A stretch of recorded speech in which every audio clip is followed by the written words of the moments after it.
Hi, Andy. Hi, Inessa. Thank you so much for coming on to Everyday Endorphins. It's so nice to have you both here. Thanks for having us. We're very excited to chat with you.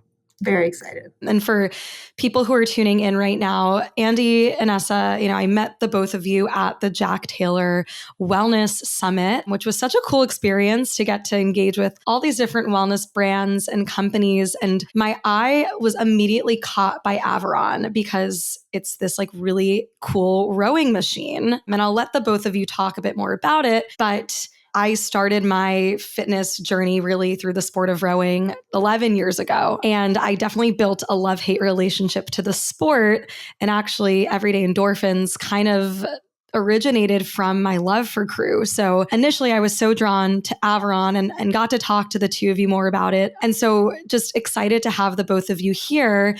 And I know when we got to chat in person, neither of you have a background in crew, which I think is so interesting. So how did Aviron come to fruition without being a former rower? Because it's such a niche sport to build a product around. Yeah, I think the first thing we'll say is that rowing is an amazing sport or exercise that we both believe more people should do. It's low impact, it's full body, it's a much more efficient workout, but I think that it's just maybe a bit too challenging or too boring for a lot of people. But we still believe that it's something that everyone should do. So I think we've created a product that is meant for everybody and everybody. And that's kind of where I'd start with that. But to give you the story behind Aviron, I've always been super active, super competitive, played a lot of sports. And when I learned about Peloton back then, I thought it was such an amazing idea. You can work out anytime you want on your own schedule from the comfort of your home. I bought a Peloton, but the experience didn't really resonate with me personally. It wasn't exciting enough for me. It didn't have that high intensity that I was looking for. And that's where the idea of Aviron came from, which is kind of marrying my passion for fitness, my hatred for cardio at the time, and my love for games and bringing it together. Because I just felt that there's so much from gaming that we could take from a motivational standpoint, from an enjoyment standpoint, and apply it to fitness. And we decided to focus on rowing because rowing is such an amazing full body exercise that's globally recognized, but not enough people do. Yeah, and that's kind of where it started. I think it was interesting because for me, the Peloton at the time was literally too big. I'm only 5'1", and it's not actually a comfortable bike for someone who's smaller. And I'm not a gamer, but it was super intriguing to think, okay, lots of people like this class-based modality and way to work out. But there must be people who, if this doesn't resonate with us, it doesn't resonate with other people. Maybe there's a different way to engage at home with fitness. So that was, kind of part of that story. Yeah, it's interesting with Peloton. I think so much of their edge is really the community and the instructors, less so maybe the way that Peloton's gamified, besides having badges or completing a certain number of workouts. But, the only thing I can really think of is when the feature that they have where you can just bike in, a certain scenery. But there's not really games that you're playing. There's not really that gamified feature or functionality. And I love how you applied that with the sport of rowing, because from my own personal experience, probably one of the hardest parts about sitting down to erg was getting bored really easily. You're focused on one number, well, two numbers, like your stroke rate and your split, like how fast you're going. And, you normally have to meet certain targets and metrics depending on the workouts that you're doing. But it got to be so agonizing staring at the same screen the entire time. But I think it builds kind of like a mental toughness. And for that, I'm very grateful. But something that I had challenge with after I stopped rowing at the end of high school was learning to re-engage with the sport from a place of joy, because I was so traumatized by having to just stare at the same screen for 4 years straight. So can you guys talk a little bit more about really like the gamified functionality of Aviron? Like when we were at the Wellness Summit, you were kind of showing me different games and different ways that you can make the sport of rowing playful and fun. So can you just dive a little bit more into the different types of games and really like where this desire for gamification came into play? It's interesting you said you have to stare at those two metrics and they're not really taking you anywhere. You're just honing in on those things.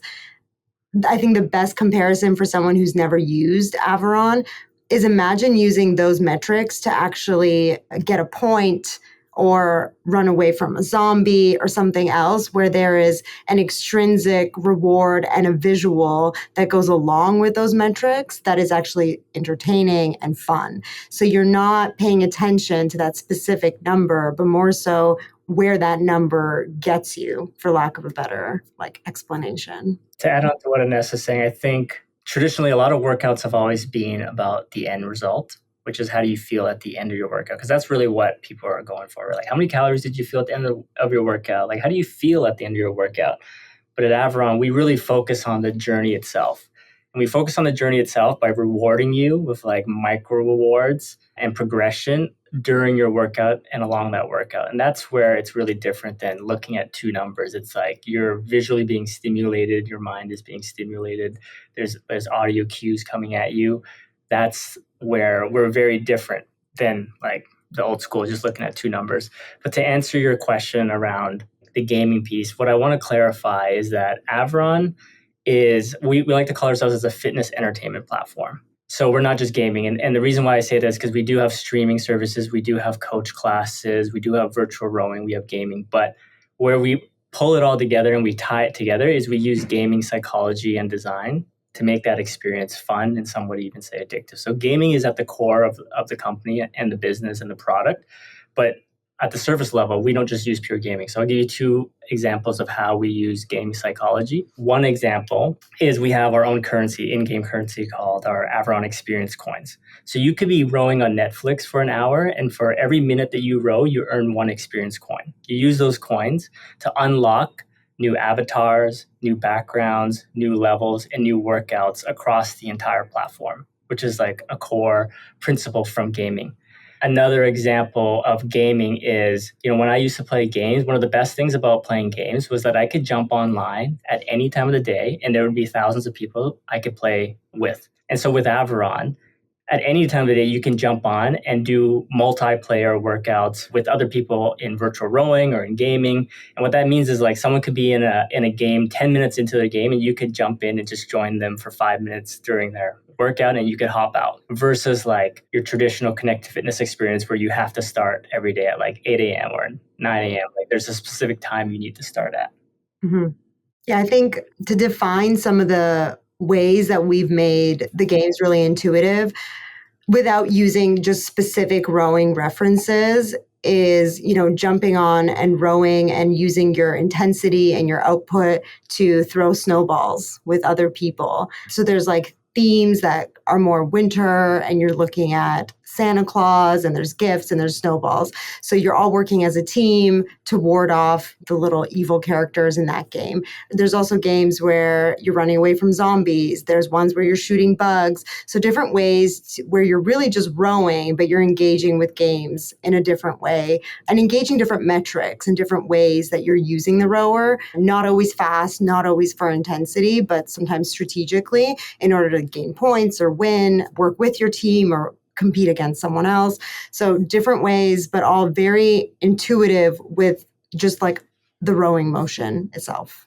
I want to go back to what Andy had mentioned earlier around focusing more on the journey rather than the outcome. And I think that's a really important distinction to make because so often life in general, but specifically if we're just looking at fitness, a lot of people tend to be very outcome oriented, like how many calories they're burning, like you mentioned, how long they're working out for, how they physically look, any physical changes to their appearance. And it's oftentimes, I believe that the most effective workouts are really when you're able to cultivate that joy within you and do movement that's fun. And I think that this is something that a lot of former athletes struggle with as well, like transitioning from doing a sport competitively to working out recreationally or like playing a sport recreationally and just trying to redefine and re-engage with fitness in a different way. And I would love to hear your personal backgrounds on fitness and exercise, whether or not you come from, an athletic background or really how your own personal experiences with fitness shape shaped the way in which you've engaged with building Aviron. And even as we dove into kind of game psychology, just keeping ourselves motivated while we're working out in a non-competitive or traditionally competitive way. It's interesting you say that because the culture at Aviron is very different than what I think people expect. So for one, we on purpose do not hire rowers, and we do not hire people who are like super active and athletes, even though we have a ton of people that are like, I love rowing and I want to work for you, or I used to play competitive, whatever, and I'd love to work for your company. Because at Aviron, we're trying to build an experience or product for everybody. And so that means we purposely try to hire regular people because they understand the pain that regular people go through. Yeah, more specifically, people who don't work out consistently or have trouble working out consistently and just enjoying it versus someone who's really athletic or has been a rower or a competitive rower. They have different motivations and different ways they've come to motivate themselves. Yeah. And I think that's why everything from the product itself to the customer service, we can resonate better with our customers. And this is an interesting fact. 90% of our customers have never rowed more than twice in their life. And 50% of our customers have never even been on a rower in their life. But they want to improve their lives. They know that rowing is an amazing exercise. And coupled with the experience that we're building, that's what really resonates with them. I think it's fascinating that most people who use the rower actually haven't rowed before or don't come from a rowing background. But more specifically, for the two of you, your own personal experiences with exercise and fitness, have either of you grown up playing any sports or being a competitive athlete? Did your own experiences perhaps shape the way in which you're engaging with Aviron now, or really the whole concept behind the product? Yeah, for myself, I've always been super active. So I did martial arts for over 20 years, quite competitively. I have black belts in karate and taekwondo, and I did kung fu and jujitsu. So I was super, super active when I was younger, and I was traveling around and competing. So it definitely played a part in the actual product and the experience that we're building, which is very different than, let's say, the class-based experience. That's why being competitive and that gaming side really comes through in the actual experience itself. I think for people who enjoyed any type of team sports, camaraderie, even martial arts isn't necessarily a team sport, but just the camaraderie of seeing people doing things together. As you get older, there's less and less opportunities to do that as an adult outside of beer leagues, which can be difficult to squeeze into your schedule. So this is, I think, something we've heard a lot from people, and we didn't necessarily think of initially, is this is a way to engage and be competitive in a fun, positive way with other people while working out, because people don't talk about very often is competition as that motivator. Some people love to be competitive as they work out. It motivates them. It's more fun for them in that way. So we see that quite a bit. People who were really active, or especially through the pandemic, they began to discover or look for ways to have that without the in-person. So I think that really comes from Andy's experience as well.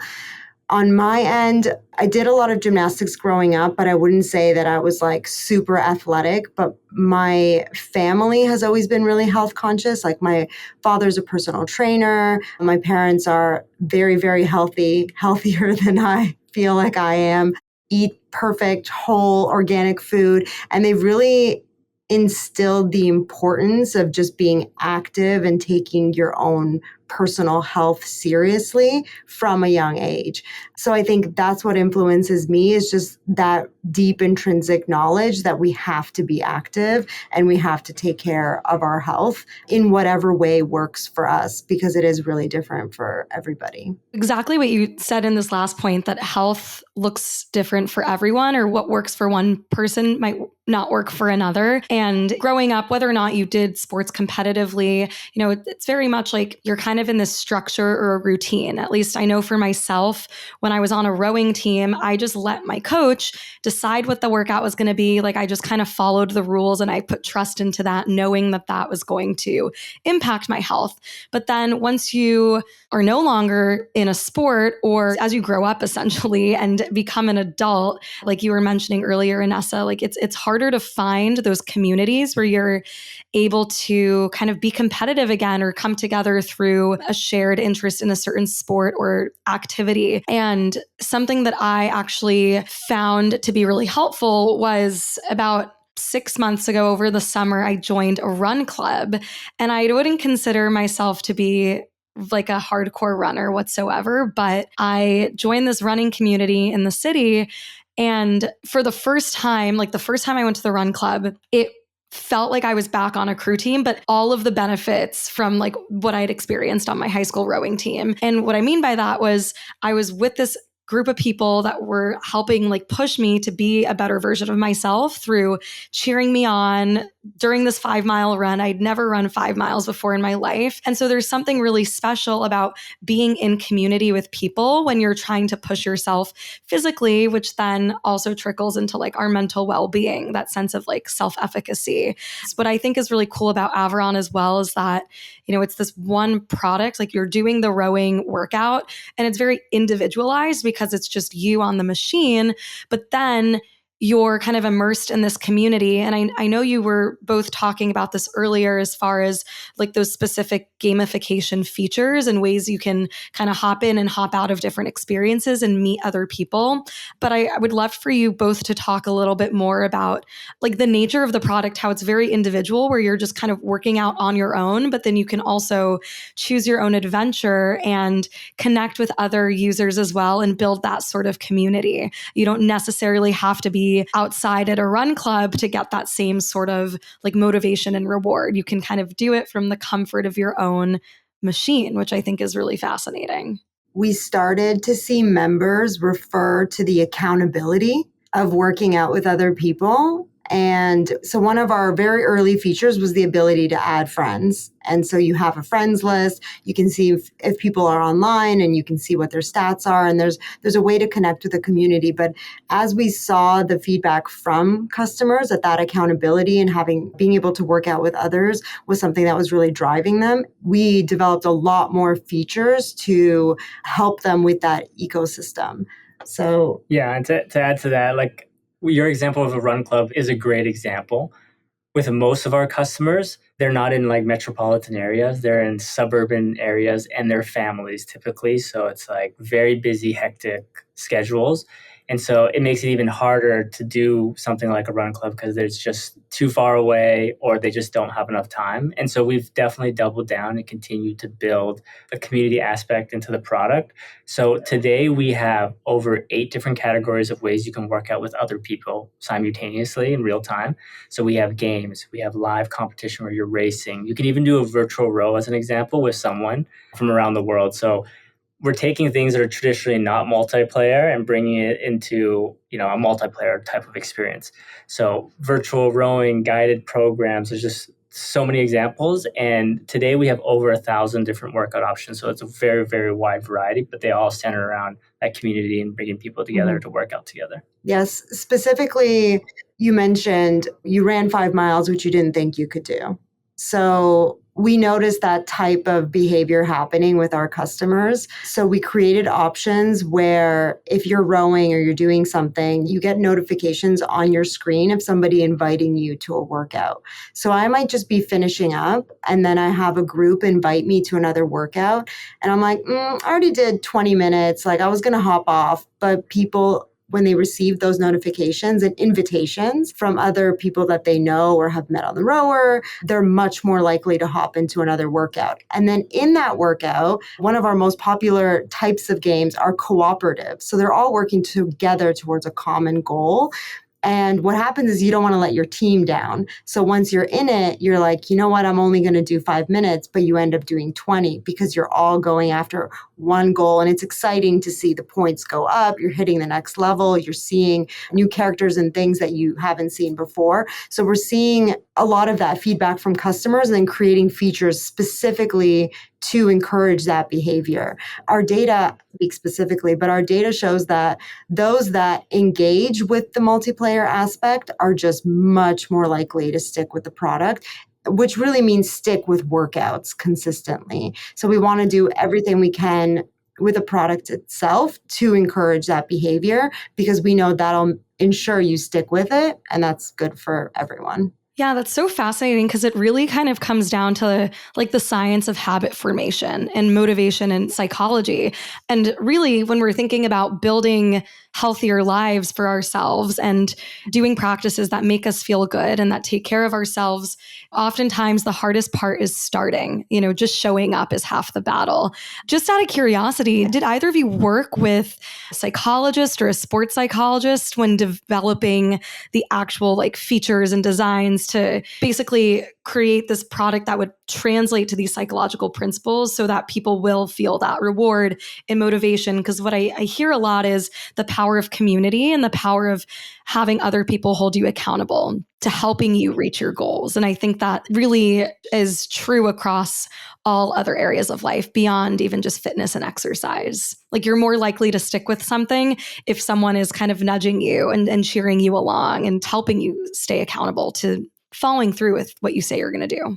Yeah, I think the reason why we've been able to build such an addictive experience is because 100% of our development team, which is over 50% of the employees at our company, come from the gaming world.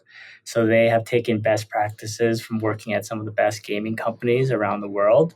And that's how we're able to apply those game psychology principles to our platform, is by hiring like great talent that has been doing that in another industry, which is not related to fitness. We really started with game design. So people who knew how to design a game to make you immersed, excited, even addicted. So you want to stay on, come back, which are all positive things to apply to exercise, especially to rowing, which is challenging. Then I think community is interesting because it happened completely naturally. So we started a Facebook community. It was a way for us to engage in a really casual, open format with our customers. And it grew from there. And from there, we got a lot of feedback from that community that, oh, great, this is really working. This is really a big part of why the product works. So we've then invested in not only the product itself, but the community itself to ensure that it continues to grow in the right direction with lots of positivity and transparency and all of those good things. And then game psychology is another layer on top of that, which we've realized in our journey through community and game design that we are inadvertently using a lot of these principles. And it's interesting that you say that because we're only now going down the path of working with people in those fields to define what we're doing and to take us to the next level so we can do even better, make things even more habit forming, to your point. Yeah, I mean, it's interesting how one piece of impact or one way that Aviron has made impact on the users also kind of trickles into another area as well. So focusing first on game design, but then the community kind of organically forming, it also kind of like feeds into each other, which is exciting as well as you continue on this journey. And I think this is a great point in the interview to switch gears more into, your entrepreneurial journeys as well and how the two of you met and came together and ultimately are building Aviron. So I would love to hear more about, aside from the founding story, really both Andy and Inessa, how the both of you have kind of stepped into this entrepreneurial career path and then found each other and started building and working on Aviron together. Aviron's actually interesting because we're not your traditional, we are venture back. We're very fortunate to be venture back, which means we have great investors that believe in us, but we weren't always a venture back business. And I think this is how most businesses start, which is people have an idea and then they take their own money from savings, from a line of credit, from whatever it is, friends and family. And that's how the business was started. So I started in 2016 as a part-time thing that I did in the evenings and the weekends, and built the product, hired a couple of people to help me build it. And then we launched it into the market at the end of 2018, really. So that's really when we went to the market. And for the first couple of years, it was truly a really savage grind, not having any funding and then trying to build a hardware business is very, very tough. I think the key to why we made it is a lot of being naive, essentially, and just not knowing how challenging it was going to be. But, we persevered. And then in 2020, our business was primarily between the launch until 2020. It was a B2B business. So we were selling to gyms and hotels just because it was easier. Going direct to consumer is not easy. You need money, you need people. But then with COVID, all the gyms shut down, all the hotels shut down. So we had to pivot. And we pivoted to direct to consumer in that year. And I think that's when Inessa really saw the opportunity. Yeah, so I'm a late co-founder. So it was really Andy's baby for the first couple of years. I was around at the sidelines, but 2020 was when everything changed and kind of threw us together. So we had already met, we were already in a relationship.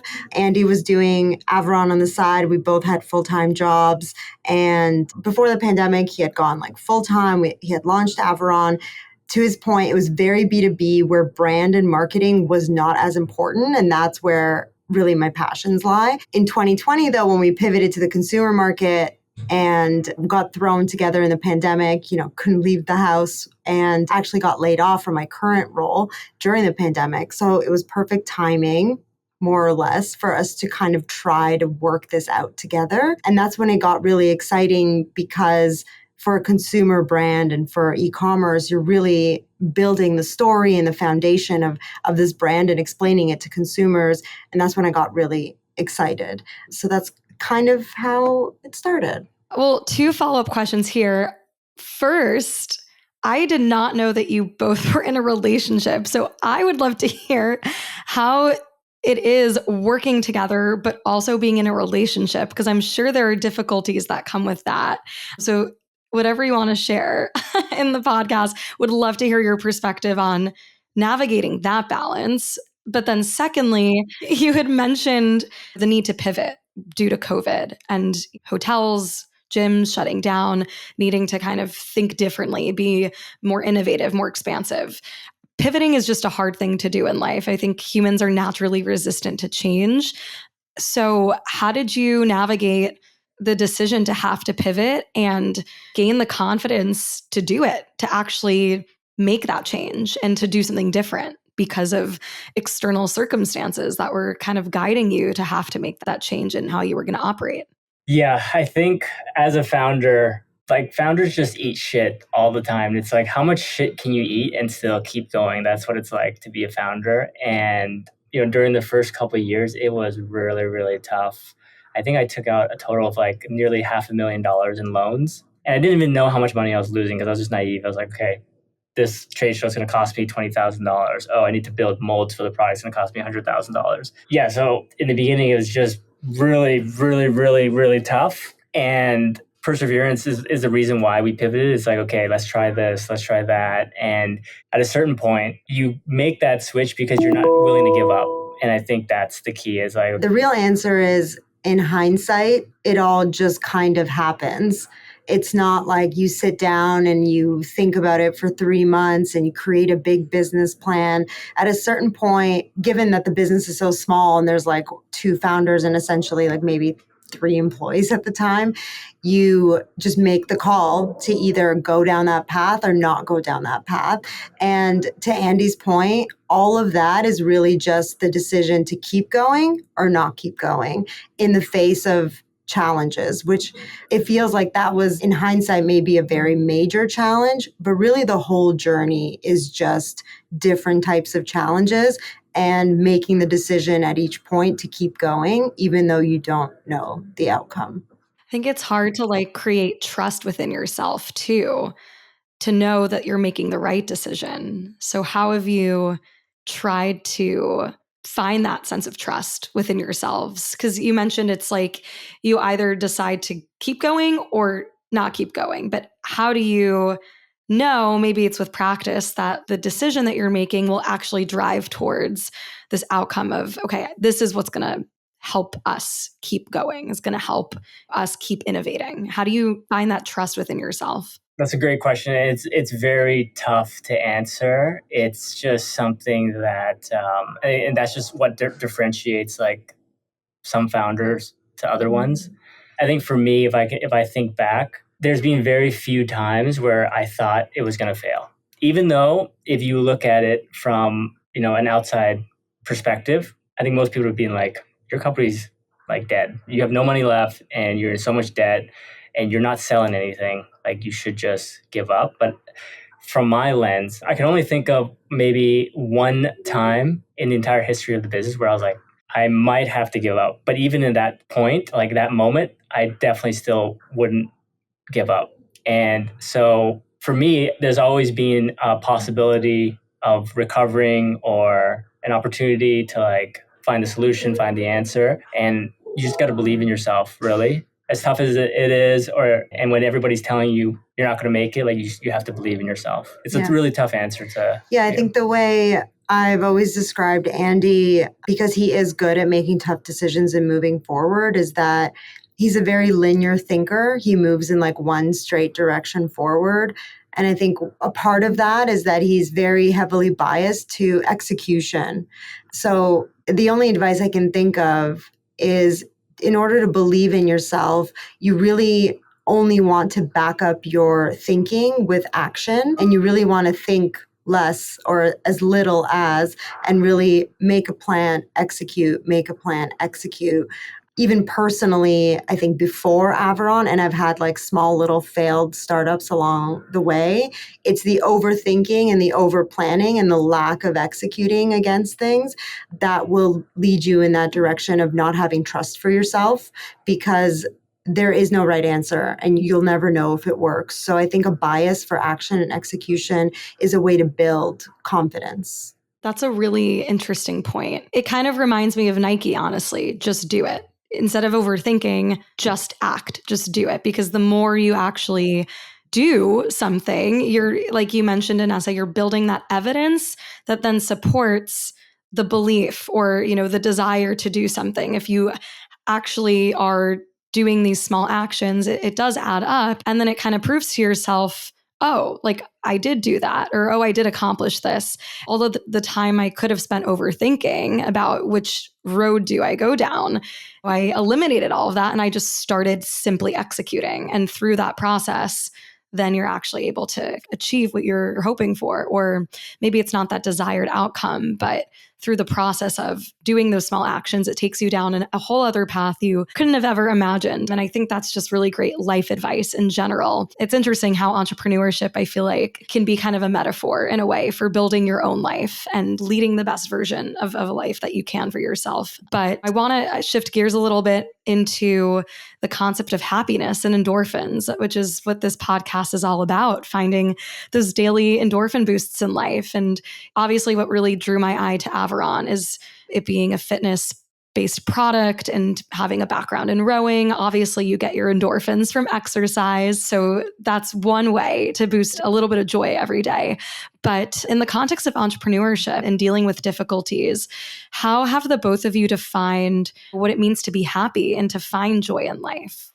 I think for me, and it's important to understand that obviously this answer is very, like it's very me because I'm an entrepreneur and I think that it resonates more with entrepreneurs, but progress is extremely important. I told Inessa, you know, would we rather have a business that's $100 million in sales a year, but then the next year is like $101 million, so making very little progress? Or would we rather have a business that's like much smaller at $5 million, but we're growing exponentially at like 100% a year? Like that smaller business brings me much more enjoyment because I'm learning a lot, I'm progressing, I'm winning, I'm finding new customers, I'm changing people's, like that's really, really exciting for me. And I think that's what makes me happy is like, progress. We both subscribe to this idea of twos and tens. We heard it on a podcast once. Most people live their life day to day somewhere in like a 4 to 6. You're feeling like, okay, pretty good, better, worse. Like some days a little worse, some days are a little bit better. When you go down a founder path, you have very low days. So you're going down to twos sometimes. Like things get really bad. Like we talked about the challenges where you don't know the way out. You're not sure if the business is going to make it. But that's balanced by 7, 8, 9, even tens. So the feeling of accomplishment, getting around those challenges. So similar to what Andy said in that progress is understanding that up and down cycle and knowing that when things are really bad, there's a good chance they're going to get really good is something that really drives us, and it helps us find joy even in the twos. That's such a good point. Yeah, because we're like, okay, well, if it's a 2 now, we must be at the bottom, but that means the next step is eventually getting back to the 10. Like, I'll give an example. Like when we were fundraising. So we're very fortunate. We've raised from amazing investors.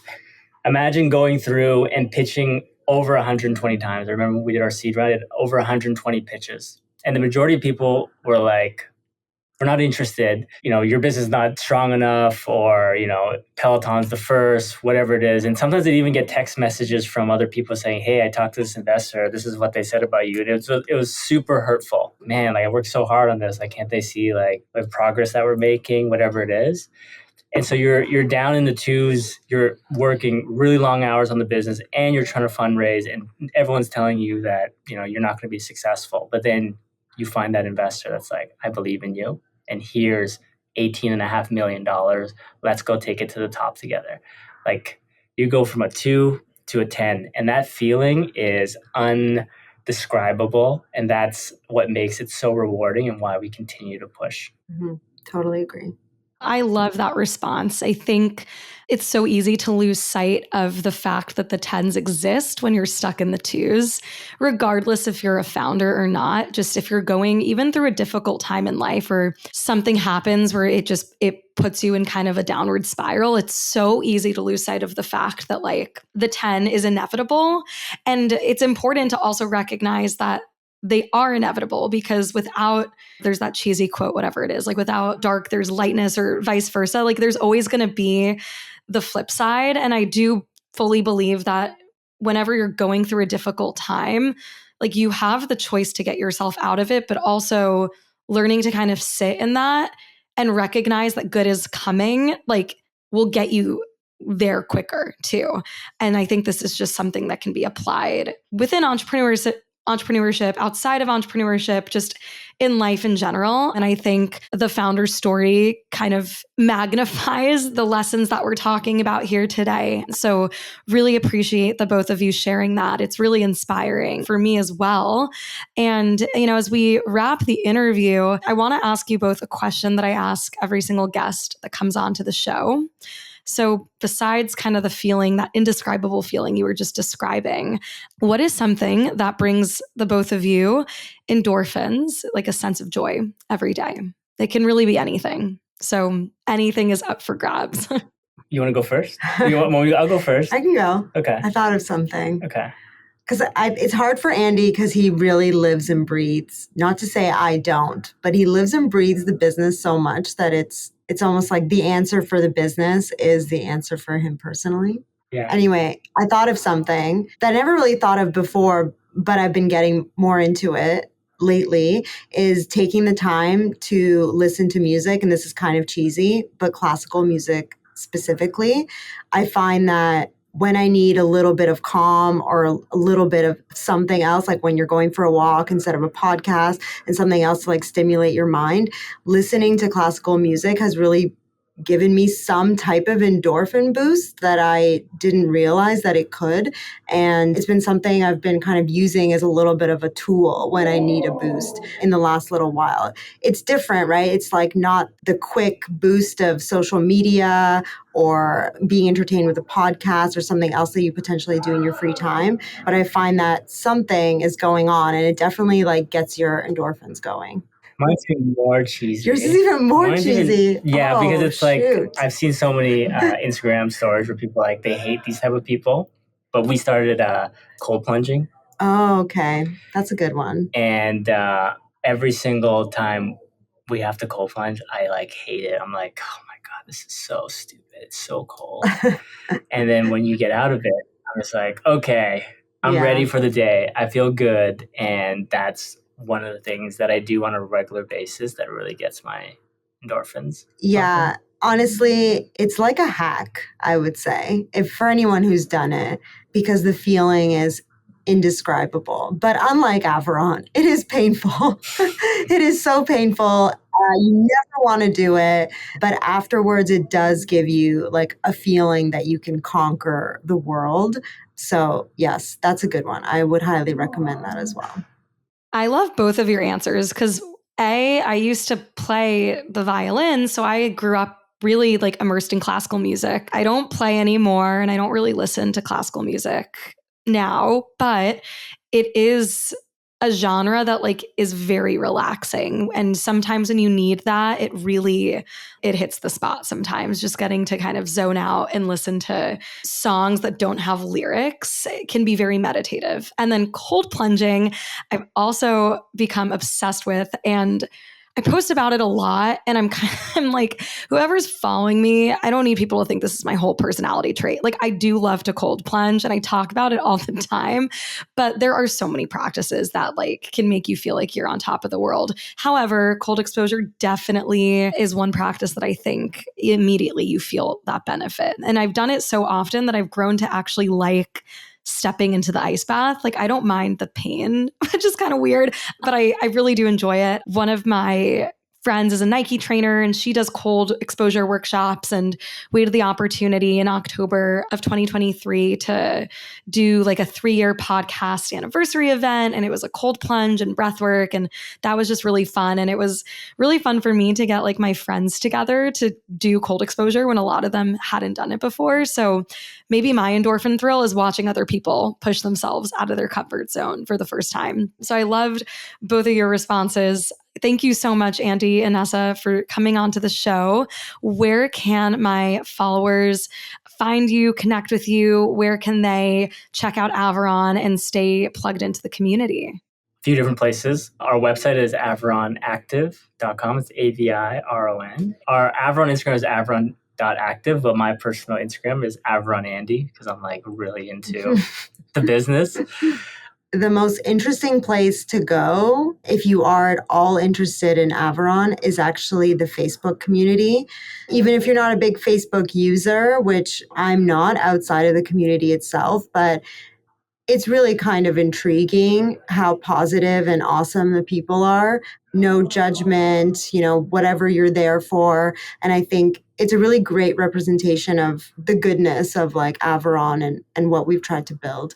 Other than that, I'm not going to like recommend any of my social media handles, but open to people connecting with me on LinkedIn and having conversations. Andy and I are always, I don't think we talked about it, but always open to conversations, opportunities, connection. So we're very much people who are receptive to people reaching out and having conversations. It's a big part of what we do. I'll add to that. I think an important trait that everyone should have is curiosity.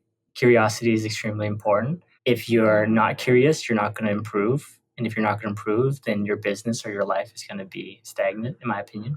And that's why we're always open to meeting new people, because being curious and learning about other people and their journeys has always been helpful in our own journeys. Mm-hmm. Yeah, well, I felt that immediately at the Wellness Summit, just walking around and then finding my way to Aviron. And I asked you a million questions and got to try out the product for myself. So I could definitely sense both of your curiosity, and just so fortunate that we got to meet and do this interview. So thank you both so much again for coming on to the show.